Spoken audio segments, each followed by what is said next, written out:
Hello, good day everyone. So we have 10 topics about our Philippine history. So before we proceed, please hit the notification bell and subscribe to our YouTube channels. So first topic is all about the minutes of the proceeding of the national territory. So the topic being discussed was the minute of the proceeding on the national territory of the 1971 Constitutional Convention, in which it was called to change the 1937 Constitutions of the Philippines. The delegates were elected on November 10, 1970, and the convention itself was convened on June 1, 1977. So the article has great importance in identifying our rights in our territory to avoid future conflicts with other nations. It is critical to define our national territory as precisely as possible in order to inform the world about the areas over which we claim title or ownership. Through this, the conflict between different countries will be prevented and peace will be maintained between them.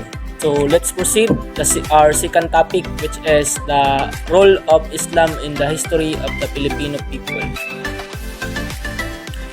The spread of Islam that represent an interplay of political, economic, psychological, and social causes and factor together with their ideological concomitants.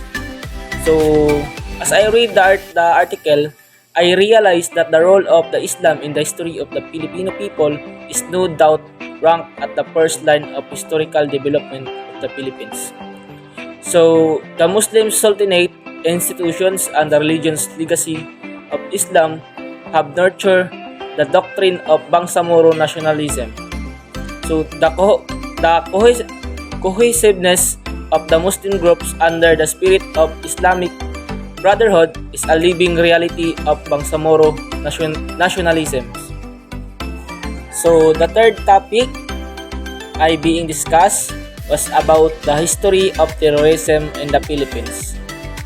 So the government response to terrorism should not only be to act against our own potential terrorists, but also to seek to define terrorism and terrorists so that there is no ambiguity and everyone will be able to fight against them.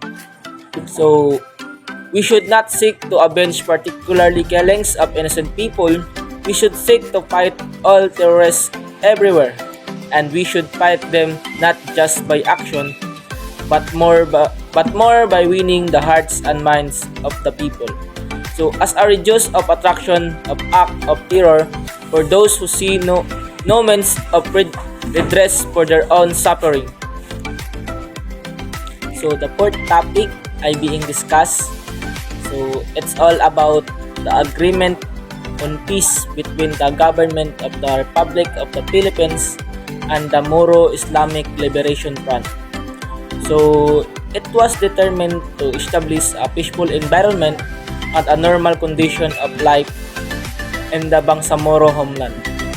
So as I read this article, this agreement seeks to continue the peace process by reaffirming the parties' commitment to previous agreement and subsequent negotiations. So the Mindanao peace process has learned the hard lesson of past failures. So it has thereby developed an innovative peace support architecture that can inspire other peace processes elsewhere. So it is a realization that the only key to peace is through unity. So let's proceed the fifth topic, which is the report of cholera epidemic in the Philippines. So as I read, the document has helped in identifying the relevance of the cholera epidemic and the COVID-19 pandemic that both affected people in the Philippines. So it may affect different aspects of life, but it also becomes a lesson for us to know the essence of unity and in terms of peace. be responsible enough to maintain healthy living and to be able to discover new innovation in the field of medicine that will help in combating the pandemic that we are experiencing today. If the cholera epidemic has been solved before, surely our current issue today, which is the COVID-19, will also be solved. So let's proceed the sixth topic, which is mental, the little Tokyo of the pre-war Philippines.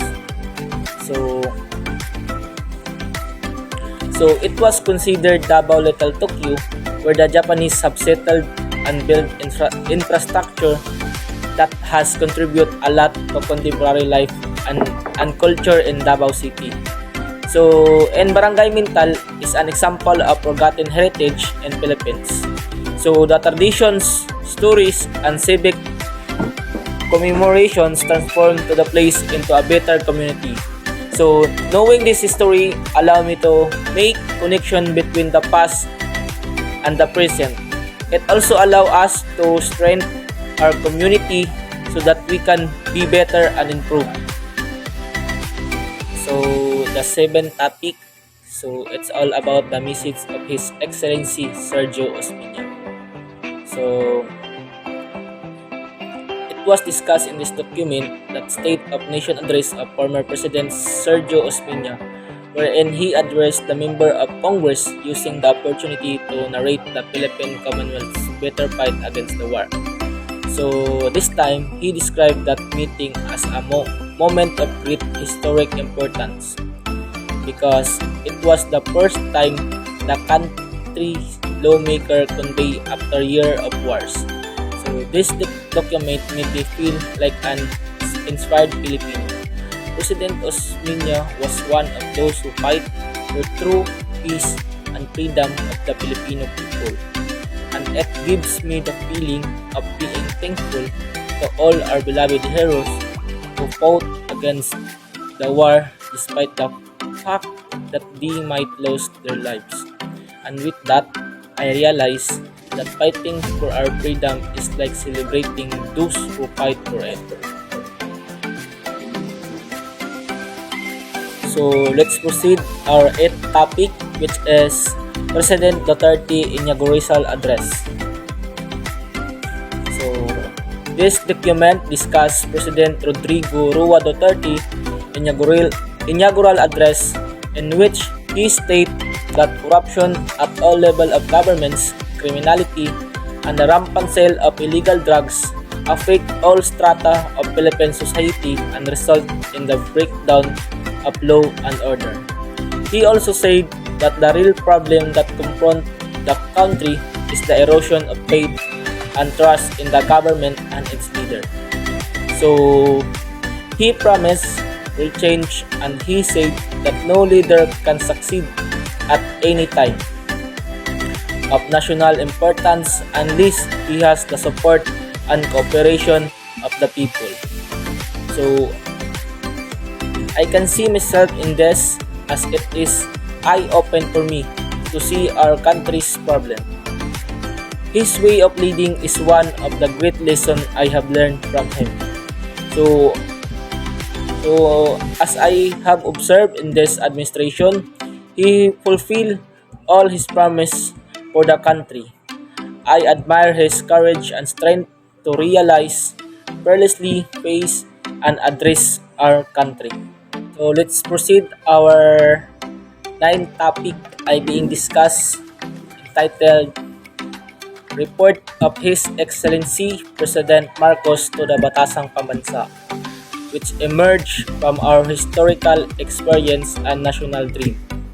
So President Marcos might have miscalculated his actions, overstepped his boundary as he dared to revolutionize the government, but those aberrations are not core of his ideology if taken to its logical conclusion. So I personally believe that President Marcos' relentless passion for excellence was not only a direct result of his pride in being a Filipino, but his iron determination to put the Philippines on the map.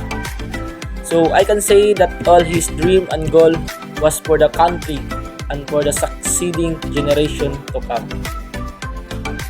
So that the last topic I being discussed was entitled the Davao during the 1896 to 1898 Philippine Revolution. So this article is all about the revolution in other parts of Mindanao. So the turmoil in Mati, Davao District, the upheaval in Baganga, Davao District, and local disturbance in Davao Poblacion. So the path these people are taking is against the will of the government and in the eye of our Almighty God, because they choose violence over love and respect. So I believe that this group of people rebel against the government and choose violence because they say something wrong with government policy or because they are experiencing problems in their respective society. So, however, their method of solving the problem are wrong because many innocent people suffer from this action. So, that's all for today. So, please don't forget to like and subscribe to our YouTube channel and keep updated for our another topic we discuss. So that's all. Thank you.